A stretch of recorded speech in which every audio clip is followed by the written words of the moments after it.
Welcome to Kamloops, British Columbia. I'm Lori. I'm at Riverside Park, and yesterday I was in Merritt, amazing author talk, and so the idea came to me. Why don't I make a video about finding love after dementia, divorce, or death?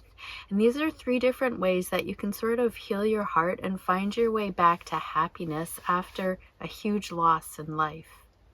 Rosalie talked about her book, Losing Us. Her journey through losing her husband to dementia, Alzheimer's specifically, after taking care of him for many years at home. The talk that she gave and the book that she wrote was incredibly inspiring because she was able to find love during a horrible transition in her life. She met a guy at one of the caregiver support groups, and his wife was also dealing with dementia, suffering from dementia, and he was taking care of her. Even while their partners were in care, they started a relationship and were together. And they're both in their late 60s, probably early 70s. And Rosalie and her current partner, Brian, also run something on the Sunshine Coast called the Memory Cafe, and it's for families who have people in their lives with dementia. I love that not only are Brian and Rosalie together, but they're also doing something so meaningful and so impactful for other families and marriages. He was there during her talk, and he was very supportive and helping her through it all.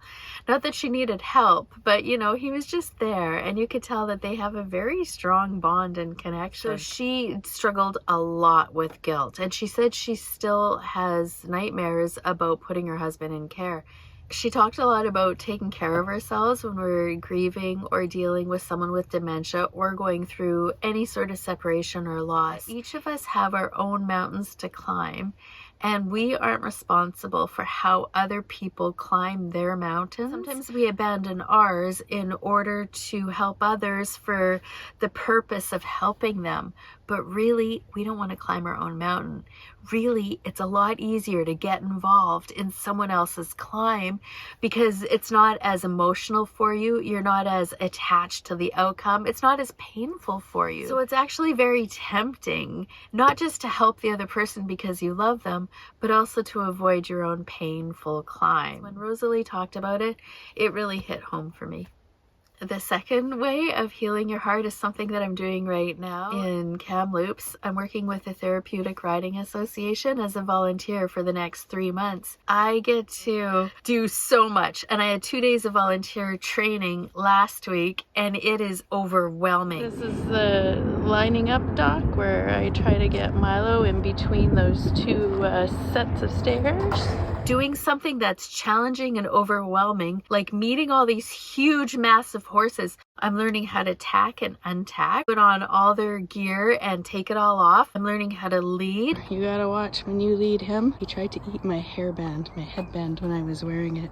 One of my main horses is Milo, and he's 23. He is huge. I'm 5 feet tall. He's like 7 feet up to the tip of his ears. I don't know how many hands that is.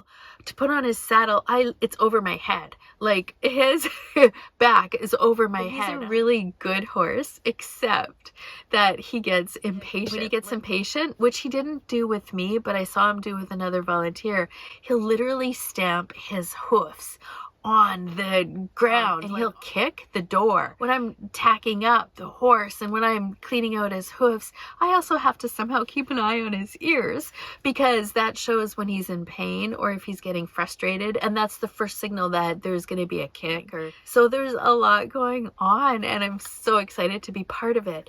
And that's my second way to heal your heart when you're going through something like a separation. Find something that you've always wanted to do and yet is brand new to you. For me, that's working with horses.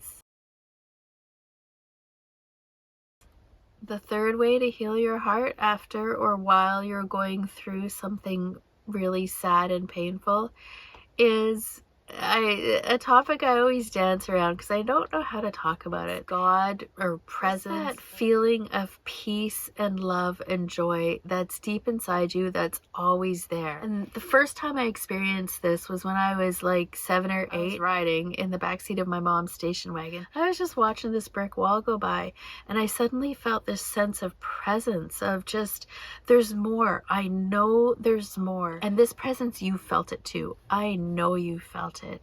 You felt it when you are climbing a mountain and you get to the top and you just overlook, or you're at a lake or you're at the beach. You're filled with love and peace and everything just feels right.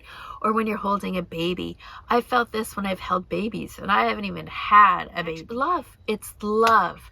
See, we don't have to even call it God.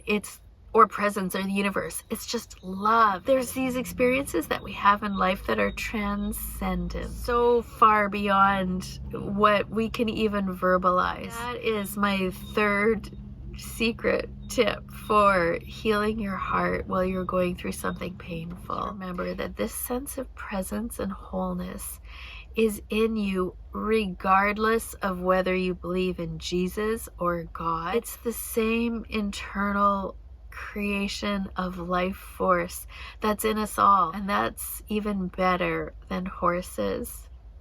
It's better than horses. So I hope my 3 examples of finding love after dementia or death or divorce have been helpful to you. Take good care of yourself today, because you are worth taking good care of.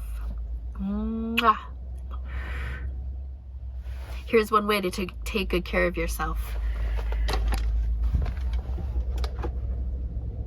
Go for a run with people. Another way, I don't know if you can see it, but that's a train. Oh, I love trains so much. And that's the train bridge and Pioneer Park. Oh no, wait, this is Riverside Park. Pioneer Park is just down the river a little bit.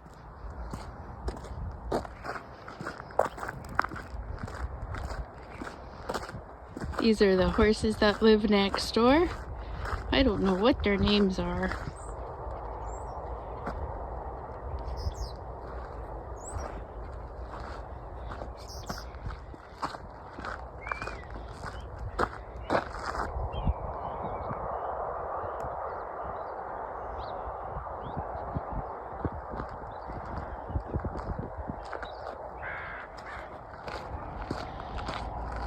The pool, where maybe one day I'll be doing my swimming. Horses are ready and waiting. Maybe. I forgot your name. This is Chevy. He's a nipper. You gotta watch when you lead him. He actually likes hairbands too. This is Milo. Milo is a big guy. Hey, Milo. He's not ready to go out yet. He still has his blanket on. This is Suede. She's a brand new horse. She hasn't even been here a week, I don't think. I'm not gonna have much experience with her for a while, I don't think. Oh, it looks like I have my work cut out for me. I gotta pick up some poop. Where are my doggy bags? Where is Nala? I'm gonna have to know where Nala is, because I'm gonna have to come pick her up one of these times. Hey! You look familiar. You remember me? I don't see... Oh, you're not Nala. I would have remembered your nose. I never know if I should touch them. They're so big. Oh, and look at you. Oh yeah, it's supposed to be the ears tell you if they're happy or sad with you. Very curious, aren't you? Nala did escape. Oh man, where is that girl? I bet she's out in the paddock. Still don't see her. Nope, Nala's not here. There's some cattle though. You want to go cattle riding? I don't think this is one of ours, and it's not Nala. Hey, were you sleeping? I think I woke you up. Sorry, dude.